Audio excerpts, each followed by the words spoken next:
Hello दोस्तों, तो आज की वीडियो में आपका स्वागत है। आज हम लोग एग्रो फॉरेस्ट्री एंड सिल्वीकल्चर के बारे में बात करने वाले हैं। एग्रो फॉरेस्ट्री यानी एग्रोस एग्रीकल्चर और फॉरेस्ट जो कि फॉरेस्ट्री जो कि फॉरेस्ट नामक शब्द जो कि लैटिन है जिसका अर्थ है वन। जब कृषि के साथ वन वाले पेड़ पौधों को भी उगाते हैं तो क्या कहलाता है? Agro forestry. और एग्रो फॉरेस्ट्री की ही एक शाखा है सिल्वीकल्चर, जिसके अंतर्गत हम फसलों और उनके साथ में वृक्षों को उगाते हैं। सबसे पहले इसमें जानते हैं। तो सबसे पहला हमारा क्वेश्चन, आज हम एमसीक्यूज पढ़ने वाले हैं। तो आज सबसे पहला क्वेश्चन आता है, सामाजिक वानिकी शब्द का प्रयोग सर्वप्रथम किसने किया था? किसने किया था? बेस्टाबी ने। किसने किया था? बेस्टाबी ने किया था। किसने किया था? बेस्टाबी ने किया था। वन संवर्धन के लिए मुख्य संगठन है कौन से? उपरोक्त सभी। वन संवर्धन के लिए मुख्य संवर्धन के लिए मुख्य संगठक है देखभाल, पुनर्जनन, कटाई, तीनों है। ठीक है, तीनों है, तो इसलिए क्या लगा दिए? उपरोक्त सभी। फिर आता है, भारत में परंपरागत कृषि वानिकी की प्रणाली का संबंध है किससे? है होम गार्डन से। कैसे है? होम गार्डन से। ठीक है, आगे चलते हैं। निम्नलिखित में से कौन से तिलहन से संबंधित नहीं है? तो तिलहन से कौन सा संबंधित नहीं? एजाड्राचेंटा इंडिका नहीं है। ठीक है, ये तो नीम का हो गया। आगे चलते हैं। ठीक है, ये नीम का है तो ये तो नहीं होगा। फिर आता है बॉम्बिक सीबा। तो क्या होगा? बॉम्बिक सीबा। बॉम्बिक की सीबा क्या है? उससे तेल निकल सकता है ना, तो इससे तेल नहीं निकलता। किससे? बॉम्बिक सीबा से नहीं निकल सकता। ठीक है, तो आगे चलते हैं। मधुका इंडिका और स्लेप्चा, इनकी तिलहन वाली फसलें। फिर आता है फॉरेस्ट। लैटिन भाषा के शब्द किस शब्द से बना है? तो अभी आपको बताया था किस शब्द से बना है? फॉरेस्ट शब्द से बना है। किस शब्द से बना है? फॉरेस्ट शब्द से बना है। फिर आता है, निम्न में से कौन सा पौधा नहर किनारे लगाने योग्य नहीं है? तो कौन सा पौधा नहर किनारे योग्य नहीं है? तो टर्मिनेलिया अर्जुना। कौन सा पौधा नहीं है? टर्मिनेलिया अर्जुना। टर्मिनेलिया अर्जुना। ठीक है, आगे चलते हैं। बीज द्वारा प्राकृतिक पुनर्जनन निर्भर करता है किस पर? निर्भर करता है बीज की उत्पत्ति पर, बीज परिक्षेपण पर और बीज अंकुरण, तीनों पर निर्भर करता है। किस पे निर्भर करता है? तीनों पर निर्भर करता है। आगे आपको ऑप्शन मिल जाएगा उपरोक्त सभी का, तो उपरोक्त सभी पे हम टिक कर देंगे। आगे जानते हैं, जल की अधिक खपत करने वाले पौधों को कहते हैं, क्या कहते हैं? हाइड्रोमार्फिक। जैसे यूकेलिप्टिस। यूकेलिप्टिस हमारा कैसा पौधा है? हाइड्रोमार्फिक। फिर आता है, कृषि वानिकी के वर्गीकरण का एक प्रकार है। कैसा प्रकार है कृषि वानिकी के वर्गीकरण का? संरचनात्मक भी हो सकता है, क्रियात्मक भी होता है और सामाजिक आर्थिक भी हो सकता है। तो तीनों हो गए। हमने आपको ऐसे थ्योरी क्लास में पूरा का पूरा बताया, तो आप चाहें तो थ्योरी क्लास देख सकते हैं, वो आपके लिए ज़्यादा लाभकारी होगी। ठीक है, तो आगे चलते हैं। एग्रो हॉर्टी पॉस्चर सिस्टम क्या होता है? एग्रो से एग्रीकल्चर से एग्रो आ गया। हॉर्टी से क्या हो गया?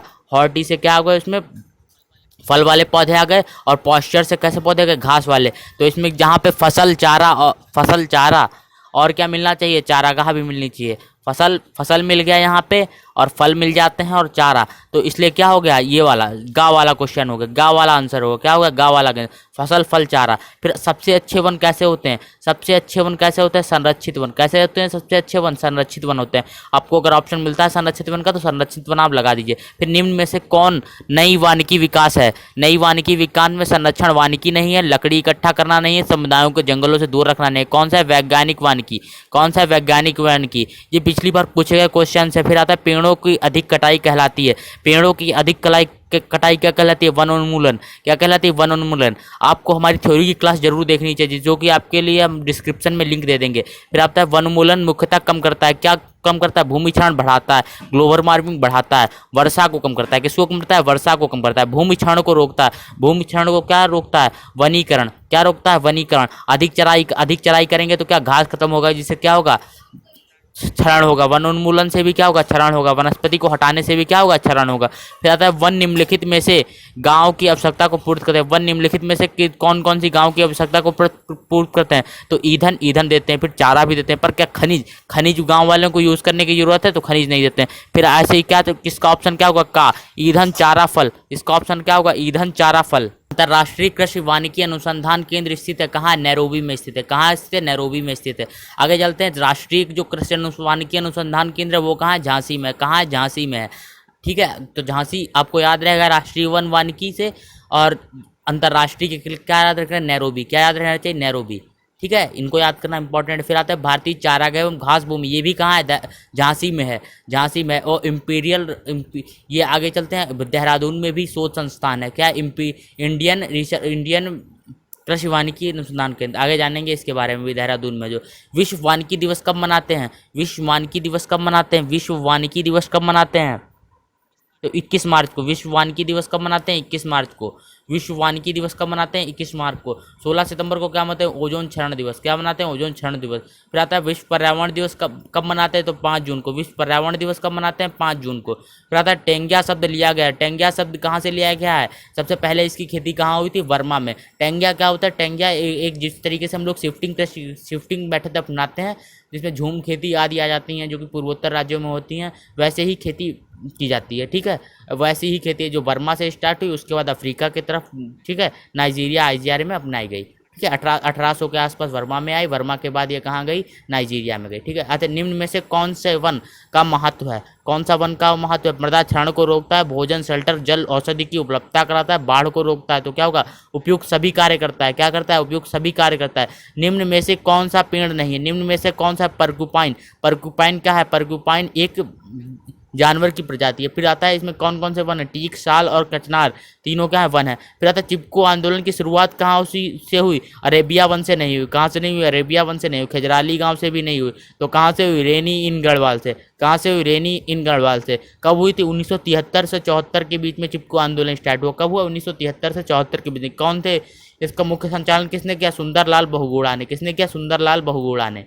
आगे चलते, निम्न में से किस राज्य में सबसे अधिक वन है? तो निम्न में से किसमें है? मध्य प्रदेश में। मध्य प्रदेश में वन है सबसे अधिक। ठीक है, कितने प्रतिशत वन है? 30%। कितने प्रतिशत वन है? 30%। तो आगे आ जाता है क्वेश्चन, निम्न में से किस राज्य में भौगोलिक प्रतिशत, यानी भौगोलिक प्रतिशत है, जितना उसका क्षेत्र है उसके प्रतिशत में कितने? मिजोरम में सबसे अधिक वन है। कितने प्रतिशत वन है उसमें? 80%। कितने प्रतिशत वन है उसमें? 80% भाग पर उसके वन है। कितने प्रतिशत भाग पर वन है? 80%। तो आपको याद रहेगा, मध्य प्रदेश में राज्य में पूरे राज्य, पूरे जो हमारे देश के राज्य हैं उनमें सबसे अधिक वन पाए जाते हैं। और जो निम्न भौगोलिक क्षेत्रफल के आधार पर देखें तो मिजोरम में सबसे ज़्यादा वन है। ठीक है, आगे चलते हैं।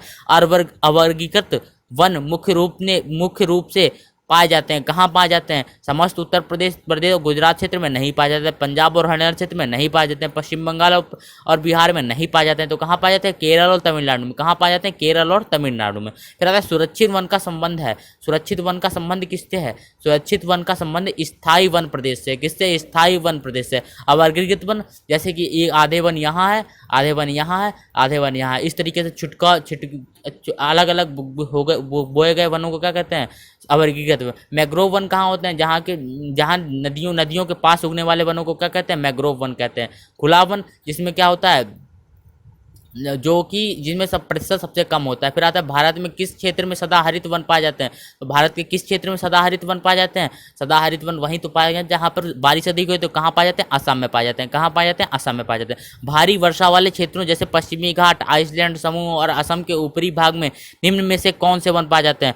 उष्ण देशीय सदाहरित वन। उष्ण देशीय सदाहरित वन कैसे पाए जाते हैं? उष्ण देशीय सदाहरित वन। और उष्ण देशीय वन भारत में सबसे अधिक पाए जाते हैं। उष्ण देशीय वन भारत में सबसे अधिक पाए जाते हैं। भारत में वानस्पतिक फैलाव अधिक किस्म का? उष्ण देशीय वर्षा वन होगा। किनका? उष्ण देशीय वर्षा वन का, जो कि आपको हम अभी बताया था। फिर आता है उष्ण देशीय वनों में वर्षा प्रतिशत कितना होता है? 200 सेंटीमीटर से अधिक। उष्ण देशीय वनों में वर्षा का प्रतिशत कितना होता है? 200% से अधिक। कटीले वन पौधे होते हैं, कैसे होते हैं? छितरे स्ट्रेटेड। कैसे होते हैं? छितरे होते हैं। इनको स्ट्रेटेड, इंग्लिश में क्या बोलते हैं? स्ट्रेटेड बोलते हैं। शेल्टर बेल्ट से आप क्या समझते हैं? शेल्टर बेल्ट से आप क्या समझते हैं? बेल्ट फॉर ट्री, किसकी? ट्री बेल्ट, जो ट्री की बेल्ट बनाई जाती है उसको क्या बोलते हैं? Shelter for tree.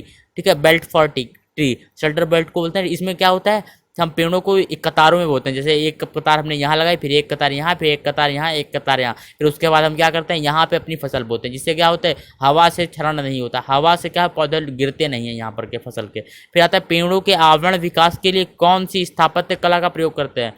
पेड़ों के आवरण स्थापत्य कला के लिए पोलाइडिंग करते हैं। पोलाइडिंग करते हैं। क्या करते हैं? पोलाइडिंग करते हैं। इस विधि में क्या करते हैं? 2 मीटर से जब पौधा 2 मीटर, जब पेड़ क्या होता है 2 मीटर ऊंचा हो जाता है, तो उसके 2 मीटर ऊपर से जो स्थापत्य कला का निर्माण करते हैं, ऊपर से जो क्रिया करते हैं 2 मीटर के ऊपर से, ठीक है, तो वो क्रिया क्या होती है? पोलाइडिंग। तो ठीक है, बाकी सब तो लोपिंग, प्रूनिंग तो सभी में कर सकते हैं। फिर आता है टेंगिया खेती का रूपांतरित रूप है। टेंगिया खेती आपको पता चुके किसका रूप है? शिफ्टिंग खेती का। किसका रूप है? शिफ्टिंग खेती का। भारत के कुल वन आच्छादित क्षेत्र है कितना है? 21 पॉइंट, वैसे तो कितना है 21 पॉइंट कुछ, और जब इसमें से जो कि जो अलग अलग वन पाए जाते हैं उनको जब मिला दिया जाता है तो कितना होता है 24.3। तो इसमें तो सबसे इसमें अगर देखा जाए तो 22.09 हो जाएगा, 22.09, क्योंकि 21 कुछ पैदा था उसको 22.09 बना देंगे। पौधे एवं घासों का संयोजन कहलाता है, पौधे एवं घासों का संयोजन।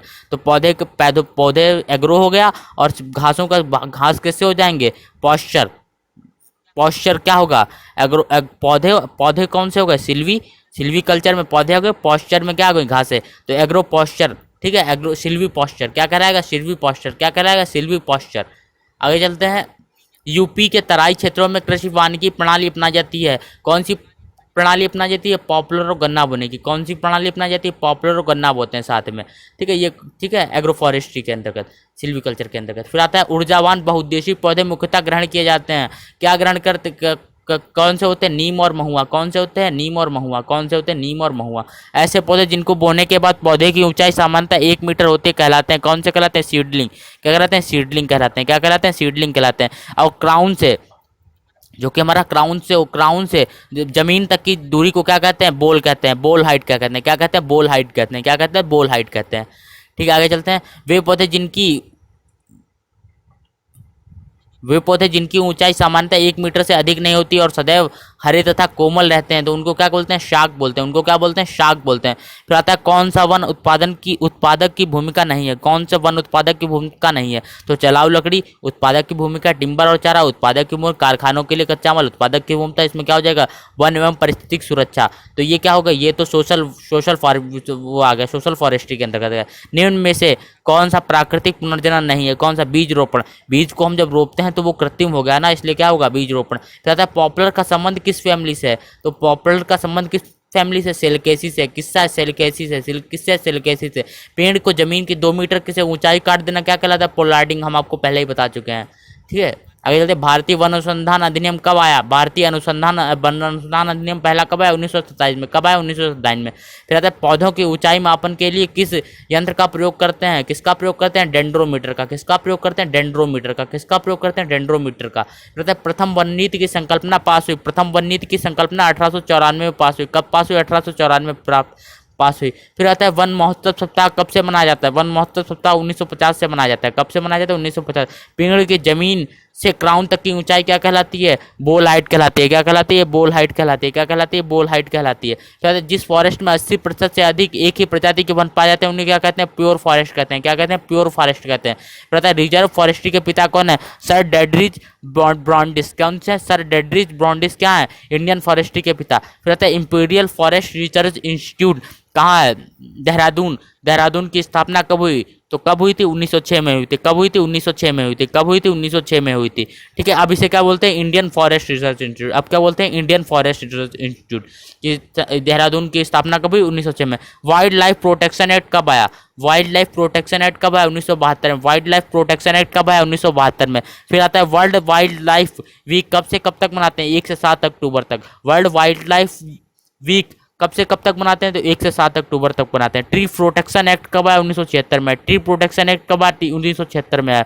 फॉरेस्ट कंजर्वेशन एक्ट कब आया, तो 1980 में आया। कब आया, 1980 में। फॉरेस्ट कंजर्वेशन एक्ट कब आया, 1980 में आया। अगले से नई वन नीति कब आई, 1988 में। नई वन नीति कब आई, 1988 में। नई वन नीति कब आई, 1988 में। डिस्ट्रक्टिव इंसेक्ट पेस्ट कब एक्ट कब आया, कब आया, 1914 में आया था। कब आया था, 1914 में आया था। फिर कत्था किससे निकलता है, तो एक्सिया या कटाचू। किससे निकलता है, एक्सिया कटाचू। किससे निकलता है, एक्सिया कटाचू। रेजिन किससे मिलता है, तो पीनस रॉक्स बर्गी। रेजिन किससे मिलता है, तो पीनस रॉक्स बर्गी। किससे मिलता है, पीनस रॉक्स बर्गी से। आगे चलते हैं। भारतीय रबड़ के पौधे का नाम है, भारतीय रबड़ के जो पौधा है उसका बॉटेनिकल नेम क्या है, फिकस इलास्टिका। क्या है, फिकस इलास्टिका। क्या है, फिकस इलास्टिका। फिर क्राउन थिनिंग को कहते हैं, जब हम आपके पेड़ की होते हैं क्राउन थिनिंग करते हैं तो उसको क्या बोलते हैं, हाई थिनिंग बोलते हैं। क्राउन क्या होता है, क्राउन हम पिछली क्लास में आपको बता चुके हैं, जो कि हमारी थ्योरी की क्लास जिसका हम डिस्क्रिप्शन डाल दें। क्राउन क्या कहते हैं, क्राउन जो कि ऊपर का होता है इसे कनोपी या क्राउन बोलते हैं। ठीक है, ये कनोपी जितना गिरता है इसे क्या बोलते हैं, जो ऊपर का भाग होता है इसे क्राउन बोलते हैं। ठीक है, आगे चलते हैं। Centre for social forestry and eco realisation कहाँ है, प्रयागराज में। कहाँ है, प्रयागराज में। कहाँ है, प्रयागराज में। अगर आपको जैसे centre for social forestry and eco realisation किस प्रदेश में है, तो आपको उत्तर प्रदेश दिया हो, मध्य प्रदेश दिया हो, कर्नाटक दिया हो, केरल दिया हो, तो आप क्या मार देंगे उसमें, उत्तर प्रदेश मार देंगे। तो आज की क्लास में इतना ही, और आप हमारी थ्योरी की क्लास जरूर देख लीजिए। इसके अतिरिक्त आप कुछ पेड़ पौधों के बॉटेनिकल नेम याद रख लें जो कि आपकी परीक्षा के लिए उपयोगी होंगे, और उनके साथ उनकी फैमिली के नाम भी याद कर लें जो कि आपके लिए बहुत उपयोगी होंगे। और हमारी थ्योरी की क्लास आपके लिए बहुत ही लाभकारी होगी, वो देखना ना भूलें। एक बार के लिए आप इसको ना देखें पर उसको ज़रूर देखें। तो आज की क्लास में आपके लिए धन्यवाद, और वीडियो को अच्छी लगे तो लाइक शेयर सब्सक्राइब